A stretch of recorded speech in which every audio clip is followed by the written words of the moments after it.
Hello everyone. हामी चाहिँ class 12 को मोडर्न फिजिक्स स्टडी गरिरहेको थियौँ। मोडर्न फिजिक्समा हामी न्युक्लियर फिजिक्सको बारे स्टडी गरिरहेको थियौँ र आज चाहिँ हामीले atomic mass and atomic mass युनिटको बारे स्टडी गरिरहेछौँ। सो कसरी एटम बम बन्छ भन्ने कुरामा अलि हतार नगरौँ। अहिले सुरुमा यसको लागि सानो स्टेप्सहरू अगाडि बढाउँदै जाउँ। के हुँदो रहेछ त, हामीले कसरी यसलाई बनाउन सक्छौँ होला भन्ने कुराहरू चाहिँ डिस्कस गर्दै जाउँ। सो अब हामीले हेर्नुपर्ने भनेको एटोमिक मास र एटोमिक मास युनिट हो है। एटोमिक मास भनेको चाहिँ के हो त भन्दा सिम्पल भाषामा number of protons plus number of neutrons plus number of electrons भनेर भन्न सकिन्छ। ठिक छ, एटोमिक मास भनेको चाहिँ यो सबै कुराको सम लिनुपर्ने। तर के हुन्छ भने इलेक्ट्रोन्सको मासको भ्यालु चाहिँ एकदमै के हुन्छ त, सानो हुन्छ, भेरी लेस। ठिक छ, एकदमै सानो हुन्छ। सो त्यो भएर चाहिँ हामी यो कुराले इन्क्लुड गर्दैनौँ, किनभने एटोमिक मासमा यसले धेरै ठुलो असर गर्दैन। सो यो भनेको के हो त, हाम्रो एटोमिक मास भनेको number of protons plus number of न्युट्रोन्सको समले चाहिँ के दिने भयो त, हामीलाई एटोमिक मास दिने भयो। सो यति कुरा हामीले हेऱ्यौँ। अब के भयो त भन्दा अर्को कुरा एटोमिक मास युनिटको बारे पनि हेर्नुपर्नेछ र हामीले यो कुरालाई चाहिँ के गर्छौँ त भन्दा एकदमै सानो हुन्छ यो मास। यो मास एकदमै सानो भएको कारण चाहिँ यसलाई हामीले एउटा युनिट लिन्छौँ, एटोमिक मास युनिट भन्छ यसलाई। एटोमिक मास युनिट जसलाई चाहिँ एएमयु पनि भन्छ।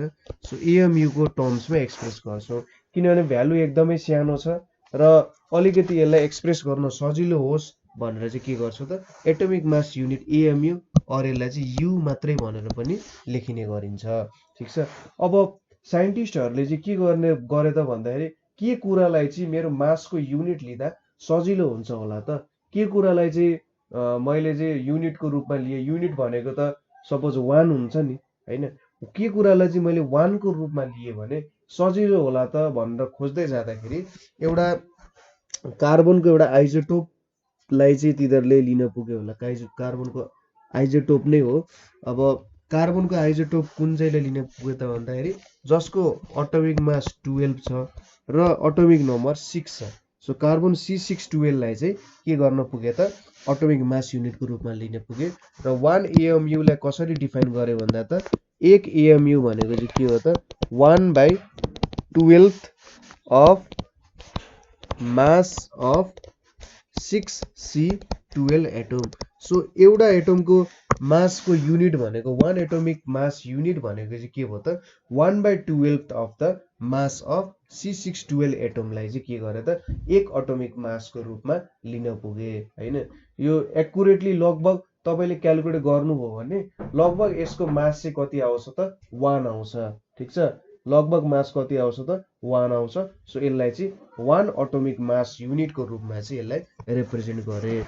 अब हामीलाई के थाहा छ त, यदि मैले एटोमिक मासलाई चाहिँ के त ग्रामको रूपमा रिप्रेजेन्ट गरेँ, 12 छ भने 12 ग्रामको रूपमा रिप्रेजेन्ट गरेँ भने यसले मलाई के दिन्छ त भन्दाखेरि 1 मोल को मास दिन्छ। 1 मोल कार्बनको मास भनेको चाहिँ 12 ग्राम हो भनेर दिन्छ। ठिक छ, बुझ्नुभयो होला। मेरो 1 मोल कार्बनको मास भनेको चाहिँ के हुन्छ त, 12 ग्राम हुन्छ है। सो 1 मोलमा कति हुन्छ त भन्दाखेरि 6.023 इन्टु 10 टु द पावर 23 वटा के हुन्छ त, एटम्स हुन्छ है। कति हुँदो रहेछ त, 6.023 into 10 to the power 23 atoms हुन्छ। सो 12 ग्राममा कति हुने रहेछ त, 6.023 इन्टु 10 टु द पावर 23 एटम्सहरू हुने रहेछ भने सो यो एटम्सको नम्बर भयो। सो एउटा एटमको मास कति हुने रहेछ त भन्दाखेरि 12/6.023 इन्टु 10 टु द पावर 23 हुन्छ। बुझ्नुभयो होला। मैले यदि एटोमिक मासलाई ग्राममा लेखेँ भने यसले मलाई 1 मोल दिन्छ। 1 मोलमा कतिवटा एटम्स हुन्छ भन्दाखेरि 6.023 into 10 to the power 23 atoms हुन्छ। So 6.023 into 10 to the power 23 एटम्सको मास 12 ग्राम हुन्छ भने एउटा एटमको मास चाहिँ 12/6.023 into 10 to the power 23 gram हुने रहेछ। सो हामीलाई के थाहा छ त एउटा एटमको मास भनेको चाहिँ के हो त 1 एटोमिक युनिट हो हैन। सो 1 एटोमिक युनिट भनेको 1 AMU भनेको कति हुने रहेछ त बुझ्नुभयो होला। एउटा एटमको मास भन्नाले मलाई के दिन्छ त एटोमिक युनिट दिन्छ। सो 1 एटोमिक युनिट भनेको यति दुईटालाई डिभाइड गर्यो भने 1.66 into 10 to the power minus 24 gram आउने रहेछ। सो मैले एटोमिक युनिट लिए भने एउटा एटोमिक युनिट भनेको अथवा एउटा एटमको मास भनेको चाहिँ कति हुने रहेछ त 1.66 into 10 to the power minus 24 gram हुने रहेछ। अब यसरी मैले मास अफ प्रोटोन र मास अफ न्युट्रोन त्यसै गरी मास अफ इलेक्ट्रोनलाई यदि एटोमिक मास युनिटमा एक्सप्रेस गर्नु पर्यो भने मास अफ प्रोटोन भनेको 1.672622 into 10 to the power minus 27 gram हुन्छ हैन, सरी केजी हुन्छ। सो यो भ्यालु भनेको कति हुन जान्छ त भन्दा 1.007276 एटोमिक मास युनिट हुन्छ। त्यसै गरी न्युट्रोनको अलिकति धेरै हुन्छ 1.674927 into 10 to the power minus 27 KG छ। सो यो भनेको 1.008665 युनिट हुन्छ ठीक छ। त्यसै गरी इलेक्ट्रोनको 9.10938 into 10 to the power minus 31 KG हुन्छ। सो यो भनेको कति हुन्छ 0.000548 युनिट हुन्छ। सो यहाँबाट हेर्दा के देखिन्छ भन्दा इलेक्ट्रोनको वेट त एकदमै सानो छ हैन। एउटा एटमको भन्दा एउटा कार्बनको एटमको वेट भनेको 1.66 into 10 to the power minus 24 unit छ 24 ग्राम छ। सो हेर्नु त 1 AMU भन्दा यो त कति धेरै सानो छ त भन्दाखेरि लगभग कति 0.000 भनेपछि 1000 गुणाले त यत्तिकै सानो छ हैन। सो 1000 गुणाले सानो छ भने यसलाई जोडेर केही फाइदा छैन।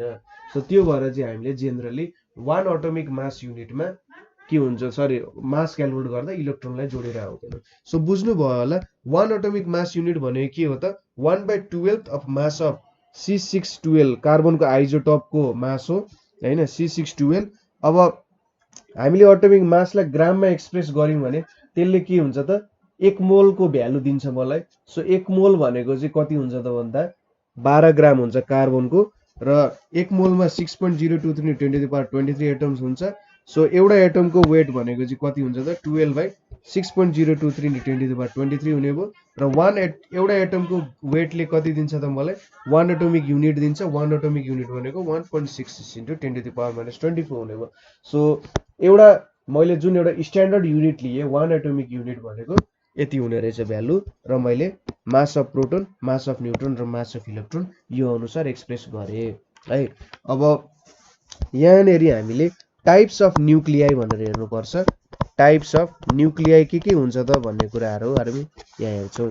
सो टाइप्स अफ न्युक्लियाई भनेको चाहिँ के हुन सक्छ त भन्दाखेरि नम्बर अफ प्रोटोन्स और नम्बर अफ न्युट्रोन्समा बेस्ड हुन्छ। सो त्यो अनुसार चाहिँ हामीले टाइप्स अफ न्युक्लियाई हेर्छौँ। सुरुमा आइजोटोप्स भनेको के हो त्यो कुरा हेरौँ। आइजोटोप्स भनेको चाहिँ के हो भन्दाखेरि यसमा चाहिँ के हुन्छ त एलिमेन्ट्सहरुको जेड सेम हुन्छ अथवा एटोमिक नम्बर सेम हुन्छ हैन। एटोमिक नम्बर सेम तर के हुन्छ त एटोमिक मास के हुन्छ डिफरेन्ट हुन्छ ठीक छ। एटोमिक मास के हुन्छ डिफरेन्ट हुन्छ। यस्तो भयो भने यसलाई के भन्छ त आइजोटोप्स भनेर भन्छ। जस्तै हाइड्रोजनमा हेर्यौं भने के हुन्छ त हाइड्रोजनको आइजोटोप्सहरु हेरौं 1H1 हुन्छ त्यसै गरी 1H2 हुन्छ 1H3 हुन्छ। प्रोटियम ड्युटेरियम भन्छ होला सायद हाइड्रोजन प्रोटियम ड्युटेरियमहरु भन्छ। सो हेर्नु त यहाँनेरि एटोमिक नम्बर सेम छ तर के छ त मास डिफरेन्ट छ। सो यो के भयो त हाइड्रोजनको आइजोटोप्सहरु भयो भन्छ। हिलियममा पनि के हुन्छ त हिलियममा पनि 2He3 र 2He4 हुने भयो। सो यहाँनेरि पनि नम्बर सेम छ मास डिफरेन्ट छ। त्यसै गरी कार्बन त अघि हामीले भर्खरै एक्जाम्पल हेरिहाल्यौ। कार्बनमा जेनरली हामीले हेर्ने कार्बन भनेको 6C14 हुन्छ तर अर्को भनेको 6C12 पनि हाम्रो कार्बन भयो हैन। अर्को युरेनियम हुन्छ। युरेनियम भनेको हाम्रो जुन न्युक्लियर फिजनमा युज हुने युरेनियम U238 र अर्को भनेको 92 U235 हुन्छ। सो यसरी चाहिँ के देखियो त, यदि एटोमिक नम्बर सेम छ तर एटोमिक मास बेग्लै छ भने त्यसले हामीले आइसोटोप्स दिन्छ। अर्को भनेको के हुन्छ त, आइसोबार्स भनेर हुन्छ। आइसोबार्स भनेको चाहिँ के हुन्छ त भन्दा तिनीहरूको एटोमिक मास जुन हुन्छ जसलाई यसले रिप्रेजेन्ट गर्छ त्यो सेम हुन्छ, तर एटोमिक नम्बर चाहिँ के हुन्छ जसलाई जेडले रिप्रेजेन्ट गर्छ त्यो चाहिँ डिफरेन्ट हुन्छ। सो यदि हाम्रो एटोमिक मास सेम तर एटोमिक नम्बर डिफरेन्ट भयो भने त्यसलाई आइसोबार्स भन्छ। सपोज 1H3 एन्ड 2H3 भन्ने हुन्छ। यहाँनिर चाहिँ के भन्न सक्यो त, न्युट्रोन्सको नम्बर डिफरेन्ट हुन्छ भन्न सक्यो है। र अर्को यहाँनिर प्रपर्टी भनेको आइसोबार्सको के हुन्छ त भन्दाखेरि physical and chemical properties different हुन्छ।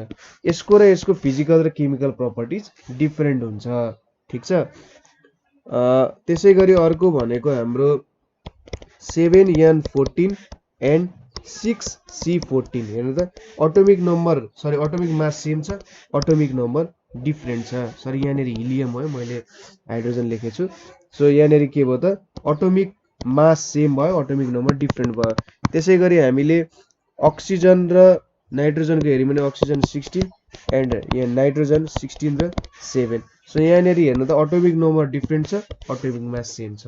सो यस्तो खालको इलिमेन्टलाई चाहिँ के भन्छ त, आइसोबार भन्छ। मैले भन्न बिर्सेको आइसोटोप्समा के हुन्छ त, तिनीहरूको केमिकल बिहेभियर चाहिँ के हुन्छ त, सेम हुन्छ। फिजिकल बिहेभियर अलिक डिफरेन्ट हुने भयो किनभने मास अलिकति बेग्लै छ, मास बेग्लै भएर चाहिँ फिजिकल प्रपर्टिज डिफरेन्ट हुन्छ। सो यसरी चाहिँ हामीले के हेऱ्यौँ त, आइसोटोप्स र आइसोबार्सको डिफरेन्सहरू हेऱ्यौँ। अर्को भनेको अब आइसोटोन्स भनेर पनि हुन्छ।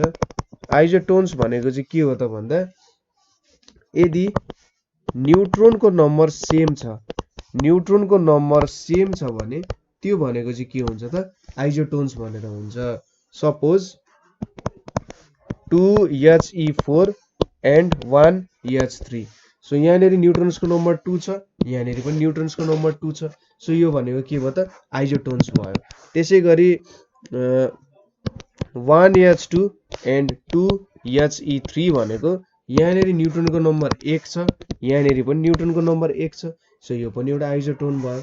त्यसै गरी 7N17 एन्ड 8O18 मा यहाँनिर न्युट्रोन्सको नम्बर 10 छ, यहाँनिर पनि न्युट्रोन्सको नम्बर 10 छ। सो यस्तो खालको इलिमेन्ट्सलाई चाहिँ के भन्यो त, आइसोटोन्स भनेर भन्यो है। अब अर्को कुरा हामीले पढ्नुपर्ने भनेको यहाँनिर आइन्स्टाइन्स मास इनर्जी रिलेसन, ठिक छ। Einstein's mass energy relation. So यो एकदमै इम्पोर्टेन्ट छ हाम्रो लागि यो बुझ्नको लागि हैन। यो बुझिसकेपछि चाहिँ हामीले एउटा सानो टपिक हेर्छौँ हैन। त्यो गरिसकेपछि हामीले चाहिँ कसरी चाहिँ न्युक्लियर फ्युजन हुन्छ भन्ने अब 1 स्टेप अगाडि बढ्छौँ। So Einstein's mass energy relation सुरुमा के थियो भन्दा यो रिलेसन बन्नुभन्दा अगाडि मास र इनर्जी भनेको चाहिँ डिफरेन्ट कुरा भन्थ्यो। मास भनेको के भन्थ्यो त भन्दा एउटा अब्जेक्टमा कति म्याटर कन्टेन्ट छ भन्ने चाहिँ मास हुन्थ्यो। इनर्जी भनेको चाहिँ केही काम गर्नको लागि वर्क डन कति गर्नु पर्यो त मैले भन्नु चाहिँ इनर्जी हुन्थ्यो। सो मास भनेको म्याटर हुन्थ्यो, मास प्रति कति काम गरिन्थ्यो भन्ने कुरा चाहिँ इनर्जी हुन्थ्यो।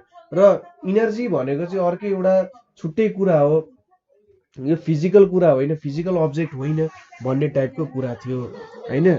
सो इनर्जी र मास भनेको डिफरेन्ट कुरा थियो र they were separate laws of conservation for mass and energy. Mass र इनर्जीको लागि सेपरेट कन्जर्भेसन्सको प्रिन्सिपलहरू थियो। अब किनभने इनर्जीलाई क्यापासिटी अफ डुइङ वर्क भनिन्थ्यो, कति क्यापासिटी छ। तर के थियो त भन्दा यो क्यापासिटीलाई फिजिकल्ली एक्सप्रेस गर्न त सकिरहेको थिएन। इनर्जी त हाम्रो यहाँ वरिपरि छ नि, तर इनर्जीलाई कसरी रिप्रेजेन्ट गर्न सकिन्छ भन्ने कुरा त त्यो बेला पनि अलिक मिस्ट्री नै थियो। अब आइन्स्टाइनले के गरे त भन्दाखेरि आइन्स्टाइनले चाहिँ थ्योरी अफ रिलेटिभिटीमा के गरे, मास र इनर्जीलाई सँगै जोड्ने काम गरे। आइन्स्टाइनले के भने त मास र इनर्जी एउटै कुरा हो। सपोज हामीले इनर्जीलाई मासमा पनि कन्भर्ट गर्न सक्छौँ, मासलाई इनर्जीमा पनि कन्भर्ट गर्न सक्छौँ।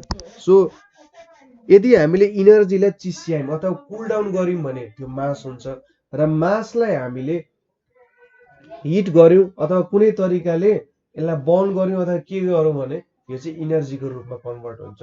सो मासलाई टुक्र्याउँदाखेरि इनर्जी बन्छ, इनर्जीलाई चिस्याउँदाखेरि के बन्छ त मास बन्छ। र के देखायो त यिनले हेर्नु त E is equals to mc square भनेर देखाए। यहाँनिर के देखाए सानो मासमा पनि एकदमै धेरै एमाउन्ट अफ इनर्जी हुन्छ किनभने c स्क्वायरले मल्टिप्लाई भइरहेछ। सपोज हामीले mass is equals to 1 kg राख्यौं भने इनर्जी भनेको कति आउँछ त भन्दाखेरि 1 × 3 × 10⁸ को स्क्वायर भनेको 9 × 10⁻16 जुल आउँछ। सो 9 × 10⁻16 जुल भनेको चाहिँ कति हो भन्दाखेरि यो एमाउन्ट अफ इनर्जी भनेको लगभग 2.5 × 10⁻10 किलोवाट आवर जति हो के। सो यसले के देखाउँछ त भन्दा एउटा मासमा सानो मासमा पनि huge amount of energy collect भइसकेपछि मात्रै त्यो मास क्रिएट हुने रहेछ भन्ने कुरा चाहिँ E is equals to mc स्क्वायरले देखाउन गयो हैन। सो मास र इनर्जी भनेको एउटै कुरा हो। मासलाई इनर्जीमा र इनर्जीलाई मासमा कन्भर्ट गर्न सकिन्छ। यो कुरा भनेको पहिले एक्सपेरिमेन्टली भेरिफिकेसन भइसकेको पनि कुरा हो हैन। धेरैवटा एक्सपेरिमेन्टले भेरिफाई गरिसकेको कुरा हो मासलाई इनर्जीमा लान सकिन्छ र इनर्जीलाई मासमा पनि लान सकिन्छ भन्ने कुरा पनि भइसक्यो हो। जस्तै हाम्रो युनिभर्स पहिले फर्म हुँदा पनि के थियो त भन्दा इनर्जी थियो, पछि त्यो कुल डाउन हुँदै के भएको हो त मास भएको। सो आइन्स्टाइनले चाहिँ गरेको कुराले धेरैवटा प्रब्लमहरू चाहिँ सल्भ गर्न हेल्प गर्यो। र अब दुईटैलाई चाहिँ के गरियो त भन्दा एउटै मास इनर्जी कन्जर्भेसनको प्रिन्सिपलमा जोडियो। सो कन्जर्भेसन अफ मास र कन्जर्भेसन अफ इनर्जी भनेको बेग्ला बेग्लै कुरा होइन, यो चाहिँ सेम कुरा हो।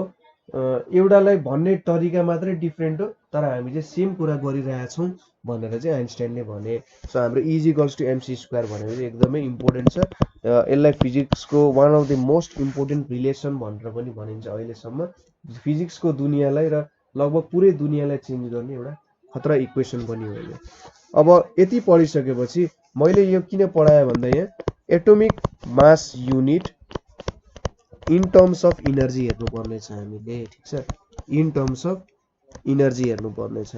सो हामीसँग के भयो त relation E is equals to mc square छ र हामीले अगाडि के डिराइभ गर्यौं त वान एटोमिक मास युनिट भनेको 1.66 × 10⁻27 केजी छ। सपोज यो इनर्जीमा कन्भर्ट गर्यौं भने कति हुन्छ भनेर हेर्नु पर्यो नि 1.66 × 10⁻27 × 3 × 10⁸ को स्क्वायर, यो भ्यालु कति आउँछ त 1.49 × 10⁻10 जुल आउँछ। अब हामीलाई के थाहा छ त 1.6 × 10⁻19 जुल भनेको चाहिँ 1 इलेक्ट्रोन भोल्ट हो। 1 इलेक्ट्रोन भोल्ट भनेको के हो त कुनै पनि इलेक्ट्रोनलाई 1 भोल्ट पीडीमा हामीले एक्सेलरेट गर्यौं भने त्यसले कति इनर्जी पाउँछ भन्नु नै के हो त 1 इलेक्ट्रोन भोल्ट हो, ठिक छ। 1 इलेक्ट्रोन भोल्ट भनेको कुनै पनि एउटा इलेक्ट्रोनलाई हामीले 1 भोल्टमा एक्सेलरेट गरायौं भने कति इनर्जी पाउने रहेछ त 1.6 × 10⁻19 जुल इनर्जी पाउने रहेछ। सो यहाँनेरि हामीले इलेक्ट्रोन भोल्टमा कन्भर्ट गर्नु पर्यो भने हाम्रो इनर्जी कति त 1.49 × 10⁻10 बाई के गर्नु पर्यो त 1.6 × 10⁻19 गरेपछि इलेक्ट्रोन भोल्टमा कन्भर्ट हुन्छ यो। सो यो भनेको कति आउँछ त भन्दा 0.931 × 10⁻9 इलेक्ट्रोन भोल्ट भनेको इनर्जी भनेको कति आयो त 931 मेगा इलेक्ट्रोन भोल्ट आउँछ। कसरी आउँछ त सपोज यो भनेको 931 × 10⁻6 इलेक्ट्रोन भोल्ट भयो, 931 × 10⁻3 किलो इलेक्ट्रोन भोल्ट भयो र 931 मेगा इलेक्ट्रोन भोल्ट भयो हैन। सो किलो पछि मेगामा लग्यो। अब यसै गरी हामीले इलेक्ट्रोनको निकाल्यौं भने इलेक्ट्रोन भोल्टमा निकाल्यौं भने 0.511 मेगा इलेक्ट्रोन भोल्ट हुन्छ। प्रोटोनको कति हुन्छ 938 × 279 मेगा इलेक्ट्रोन भोल्ट हुन्छ र न्यूट्रोनको कति हुन्छ 939.573 मेगा इलेक्ट्रोन भोल्ट हुन्छ। सो यसरी चाहिँ हामीले मेगा इलेक्ट्रोन भोल्टमा कन्भर्ट गर्यौं। यो चाहिँ एक्चुअली तपाईले आफै कन्भर्ट गरेर हेर्नु होला कसरी आउँछ होला भनेर। यिनीहरुको मास तपाईलाई थाहा छ भने सुरुमा मासलाई E = mc² को फर्मुला लाएर के गर्नु कन्भर्ट गर्नु हैन, अथवा इनर्जी सिधै भेट्नु भयो भने सिधै गर्दा पनि केही फरक पर्दैन। सपोज हाम्रो के छ त यहाँ भन्दाखेरि यति मासको चाहिँ 1.66 × 10⁻27 को 931 मेगा इलेक्ट्रोन भोल्ट आउँछ भने त्यसको कति आउँछ भनेर सिधै गर्दा पनि हुन्छ, अथवा equals to MC square formula लाएर सुरुमा जुलमा कन्भर्ट गरेर त्यसपछि इलेक्ट्रोन भोल्टमा कन्भर्ट गर्दा पनि हुन्छ, जुन प्रोसेस एप्लाई गरे पनि ठिकै हो। सो हामीले चाहिँ यहाँनिर के पढ्यौँ त भन्दाखेरि एटमिक मास युनिट, त्यसै गरी न्युक्लियाइको टाइप्सहरू, आइन्स्टाइन्स मास इनर्जी रिलेसन र atomic mass unit in terms of energy.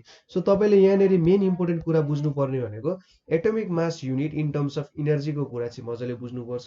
So यो कुरा मजाले बुझ्नुहोस्, कतै बुझ्नु भएन भने कमेन्ट गर्नु होला। So thank you for watching.